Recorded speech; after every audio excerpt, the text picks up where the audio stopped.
ማለዳ የመጣ ስታነቃኝ እንደምን አደራችሁ ክቡራትና ክቡራን የምፅዓቱ አዋጅ ነጋሪ አገልግሎት አድማጮቻችን፣ ሰላም ለእናንተ ይሁን። የማለዳ ቁርሳችንን አሁን ጀምረናል። አዘጋጅ እና አቅራቢ ፓስተር አለማየሁ ነሞ። መልካም ጊዜ ሆነላችሁ። ከሕይወት ምንጭ ውሃ ስታረካኝ ሰላም ጤና ይስጥልን። እንደምን አደራችሁ። ይህ በምፅዓቱ አዋጅ ነጋሪ አገልግሎት እየተዘጋጀ የሚቀርብላችሁ የማለዳ ቁርስ ፕሮግራማችን ነው። እስቲ አምላካችን እግዚአብሔር አመስግነን ወደ ዛሬው የማለዳ ቁርስ እናልፋለን።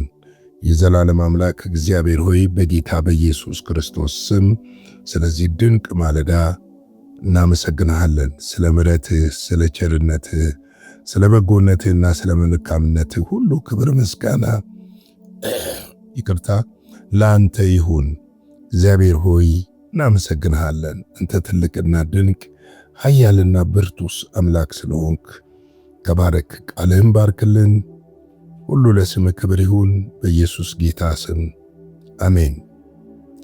እንግዲህ የአንደኛ ተሰሎንቄን መጽሐፍ ምዕራፍ 1 ነው እየተመለከትን ያለነው። በትናንትናው ዕለት ቁጥር 7 ነበር የተመለከትነው። ስለዚህም በመቄዶንያና በአክያ ላሉት ምዕመናን ሁሉ ምሳሌ ሆናቸዋል የሚለውን ነበር የተመለከትነው። እንግዲህ ምሳሌ መሆን አንዱ የክርስትና ባህሪ ነው። ያመንነውንና የተከተልነውን ጌታችንን ጥቂቱም ቢሆን እርሱን መምሰል ማትረፊያ እንደሆነ ለመመልከት ሞክረናል።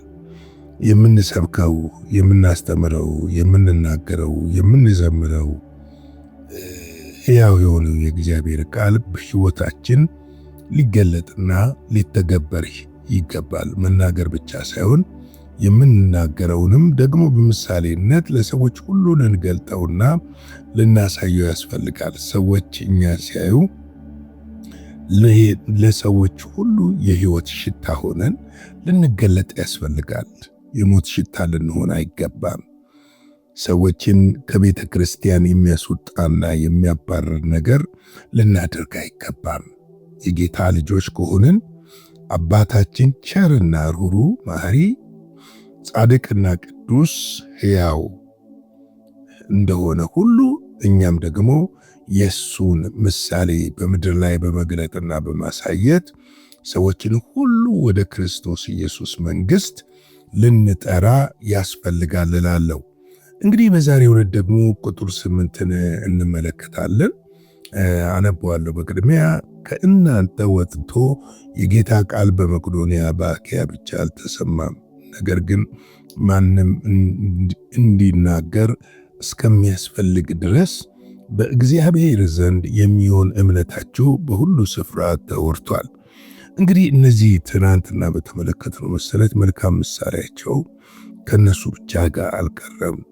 ይህ በእነርሱ የተገለጠው የእግዚአብሔር ቃል፣ በሕይወታቸው የሞላው የእግዚአብሔር ቃል በመቄዶንያና በአክያ የተስፋፋ ነበረ። ወደ እነዚህ የደረሰ ነበር። ወደ እነዚህ ብቻ አልነበረም፣ ከነሱም ደግሞ አልፎ ሄዶ ነበረ፣ ሰፍቶ ነበረ። ለነሱ ስለነሱ ሰዎች መልካም ምስክርነትን ይናገሩ ነበረ። ምክንያቱም ስለናንተ ስለ እምነታችሁ የሚሆን እምነታችሁ ሁሉ ስፍራ ተወርቷል ይላልና። ስለዚህ ስለኛ ሲወራ ምን ይወራ ይሆን? ስለኔ፣ ስለናንተ፣ ስለሁላችን፣ ስለ ቅዱሳን ሲወራ ምንድነው የሚወራው? ስለነዚህ እቺ ተሰሎንቄ ቤተክርስቲያን የሚወራላት ነገር ቢኖር መልካም ምሳሌነቷ ነው፣ እምነቷ ነው፣ ለእግዚአብሔር ቃል ያላቸው ትጋት ነው። ወንጌልም በኃይል በብዙ መረዳት ስለተቀበሉ ወንጌል ከነሱ አልፎ ትንሿ ኤዥያ የሚሏትን እነሱን እንዲደርስ ያደረጉ ሰዎች ናቸውና በጣም ይገርማል። ይሄ የእግዚአብሔር ቃል ከነሱ አልፎ እየሰፋ በብዙ ስፍራ ስለነሱ እምነት ይነገር ነበር፣ ይወራ ነበርና ስለኛ ምንድነው የሚወራው? ክፋታችን፣ ተንኮላችን ወይስ ለጌታ ያለን ፍቅርና ምሕረት፣ የጌታን ምሕረት ለሰዎች እናሳው፣ ይቅር ባይነታችንን እናሳይ ይሆን? ቸርነታችን ይሆን? ርህራሄያችን ይሆን የሚነገረው? መነገር ያለበት ግን ይሄንን ነው። ሰውን ወደ ክርስቶስ ንግግር ብቻ ያመጣው ሰው ከህይወታችን እሱን መሽተት አለበት። ጳውሎስ እንደዛ ለሚያምኑ የህይወት ሽታ ነን አለ። ለሌሎች ለማያምኑት የሞት ሽታ ነን አለ። የህይወት ሽታ እንሆናለን መሆን ያስፈልገናል። ምክንያቱም ሰዎችን ወደ ክርስቶስ ኢየሱስ ማምጣት ኢየሱስ ያድናል ስላልነው ሳይሆን ያ ያድናል ያልነው ኢየሱስ በእኛ ህይወት ውስጥ መታየት አለበት። በእኛ ህይወት ውስጥ ምልክቱ መገለጥ አለበት። ያ ነገር ምን ያደርጋል? ሰዎችን ይለውጣል። ለዚህ ነው እኮ በዓለም ላይ በተደረገ ጥናት ኢፌክቲቭ ኢቫንጀሊዝም የሚባለው ሆም ቱ ሆም ወይም ዶር ቱ ዶር የሚደረገው ብቻ አይደለም። ዋናው ኢፌክቲቭ የሚሉት ፍሬንድሺፕ ኢቫንጀሊዝምን ነው፣ ወይም ደግሞ ለጓደኞቻችን ያለው። ምክንያቱም በቅርበት ህይወታችንን ስለሚያዩ፣ ኑሯችንን ስለሚያዩ፣ ንግግራችንን ስለሚያዩ ያ እነሱን ደግሞ ምን ያደርጋቸዋል? ይለውጣቸዋል። ስለዚህ ነው በዚህች ቤተ ክርስቲያን የመቄዶንያን ክርስቲያኖች ቅዱሳንን በአኪያ ያሉ ቅዱሳንን የለወጠውና እነርሱ ጋር ብቻ እንዳይቆም ያደረገውና በሁሉ ስፍራ ስለ እነርሱ እምነት መሰማቱ ያ ዋና ምክንያት ነው። ሁለተኛ ተሰሎንቄ 3:1-2 ድረስ ምን ይላል? እንደዚህ ይላል፣ በቀረውስ ወንድሞች ሆይ የጌታ ቃል እንዲሮጥ በእናንተ ዘንድ ደግሞ እንደሚሆን እንደ ክብሩ እምነትም ለሁሉ ስለሚሆነው ከአመፀኞችና ከክፉዎች ሰዎች እንድንድን ስለኛ ጸልዩ ይላል። የእግዚአብሔር ቃል ሊሮጥ ያስፈልገዋል። በተለይ አሁን ያለንበት የመጨረሻ ዘመን ነው። ሰዎች በብዙ ነገር እየተጨነቁ ያሉበት፣ ተስፋ መቁረጥ እየገነነ እየበዛ የመጣበት፣ ሰዎች ነገ ምን ይሆናል በሚል በስጋት የሚኖሩበትና በፍርሃት የነገሱበት ነው። ይህ በእኛ ሀገር ብቻ አይደለም፣ በመላው ዓለም ላይ ያለ ችግር ነው አሁን ላይ ያለው ችግር። ምክንያቱም በሁሉ ስፍራ የጦርነት ወሬ አለ። በሁሉ ስፍራ ከባድ የሆኑ የሶሻል ክራይሲስ፣ የኢኮኖሚ ቀውሶች አሉ፣ የኑሮ ውድነቶች አሉ። እነዚህ ሰዎች እንዴት ሊያመልጡ ይችላሉ? ሰዎች የሚድኑትና ማረፍ የሚችሉት በክርስቶስ ኢየሱስ ሲሆኑ ብቻ ነው። በክርስቶስ ስትሆኑ ሁሉ ነገር ወደ እረፍት ያመራችኋል። ሰዎች ያርፋሉ። ስለዚህ ነው በቀረውስ ወንድሞቹ የጌታ ቃል እንዲሮጥ ያስፈልጋል፣ እንዲሰፋ ያስፈልጋል። ብዙ ጊዜ ያው እኔ የማገለግለው ገጠሩ ላይ ነውና የሚሽን ስራ ነው። የቤተ ክርስቲያን ተከላ ሪሞት ኤሪያዎች ላይ ነው የምንሰራውና በጣም የሚገርመኝ ነገር የሰው ረሃብ ነው የሚገርመኝ፣ የሰው ጥማት ነው የሚገርመኝ። አንዳንድ ጊዜ እዚህ ከተማ ውስጥ ሰዎች አገልግሎት ሲጋፉ ከአንዱ ምዕመን ነጥቆ ሌላው ደግሞ ቸርች ሲከፍት ሳይ ይደንቀኛል። ምድሪቱ ሰፊ ነው። ወንጌል ገና ኢትዮጵያ ውስጥ አልተሰበከም፣ ገና አልደረሰም። ገና ነው፣ በጣም ገና ነው። ስለዚህ ነው ጳውሎስ ምን ይላቸዋል? እንዲሮጥ ይላል። ዛሬ እኛም የእግዚአብሔር ቃል እንዲሮጥ በመልካም ምሳሌነት ስለኛ እምነትና ስለኛ በጎነት ሰዎች እንዲያውቁ ያስፈልጋል።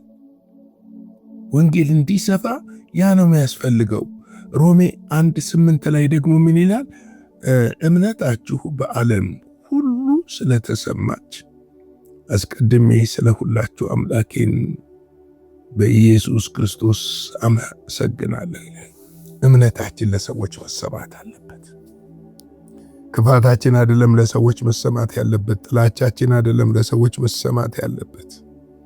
መጥፎ ነገራችን አይደለም ለሰዎች መሰማት ያለበት። ለሰዎች መሰማት ያለበት መልካሙ የምስራቹ ዜና ነው መሰማት ያለበት። እምነታችን መሰማት አለበት። የህይወታቸው እኮ እንዲህ ነው ተብሎ ሊነገር ያስፈልጋል። ስለ ህይወታችን ሊነገር፣ ስለ እምነታችን ሊነገር ያስፈልጋል።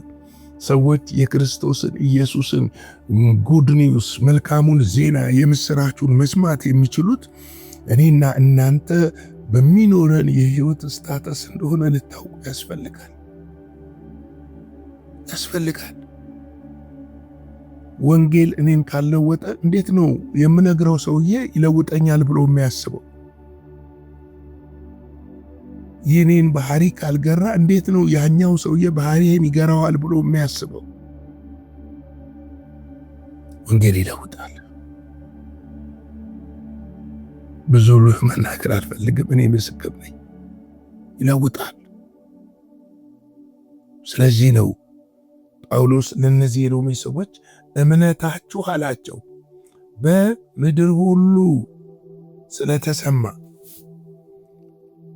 ስለዚህ አምላኬን ምን አደርጋለሁ? አመሰግናለሁ። በምድር ሁሉ የእናንተ እምነት ምን ሆኗል? ተሰምቷል። በጌታ በኢየሱስ ስም የኛም እምነት እንደዚሁ ይሰማ። ይህንን ልናደርግ ተጠርተናልና በዚህ ጉዳይ ላይ ልንተጋ ያስፈልጋል እላለሁ። እንግዲህ የዛሬ የማለዳ ቁርስ መልእክቴን ከመጨረሴ በፊት ላይክ፣ ሼር፣ ሰብስክራይብ እንድታደርጉና ይህንን አገልግሎት ለሁሉም እንድታዳርሱ በጌታ ፍቅር ጠይቃችኋለሁ። እስቲ አጭር ጸሎት እንጸልይና የዛሬን የማለዳ ቁርስ በዚህ ላይ እንጨርስ። የዘላለም አምላክ እግዚአብሔር ሆይ ማለዳ ስለሰጠን በኢየሱስ ክርስቶስ ስም እናመሰግንሃለን። በዚህ ማለዳ ደግሞ ሕያውና ቅዱስ የሆነው የተባረከውን ቃልህን ስላሰማን በቃለ ሕይወታችንን ስለሰራኸው ክብር ምስጋና ለአንተ ይሁን። እነሆ ደግሞ እውነተኛ ያንተ ምስክሮች ሆነን በምድሪቱ ላይ መገለጥ እንድንችል በእኛ ያለው ያንተ ኃይል ያንተ ቃል ለምድር ሁሉ ይሰማ ዘንድ እንድትረዳን በጌታ በኢየሱስ ስም ጠይቅሃለሁ። እግዚአብሔር ሆይ በነገር ሁሉ እርዳን። በዚህ በመጨረሻ ዘመን ላልዳኑት፣ በጨለማ ላሉት ይህንን የምስራች መናገር እንችል ዘንድ ጸጋህ እንዲበዛልን እጠይቃለሁ። ሁሉ ለስምህ ክብር ይሁን። ስለ ሁሉ ነገር ተመስገን። ይህንን ቀን ባርክልን። ሁሉም በእጅ አሳልፈን ሰጠን። በኢየሱስ ጌታ ድንቅ ስም አሜን። በነበረን የመልእክት ክፍለ ጊዜ እንደተባረካችሁ ተስፋ እናደርጋለን። በነገው ማለዳ በሌላ ዝግጅት እንገናኛለን። መልካም ቀን።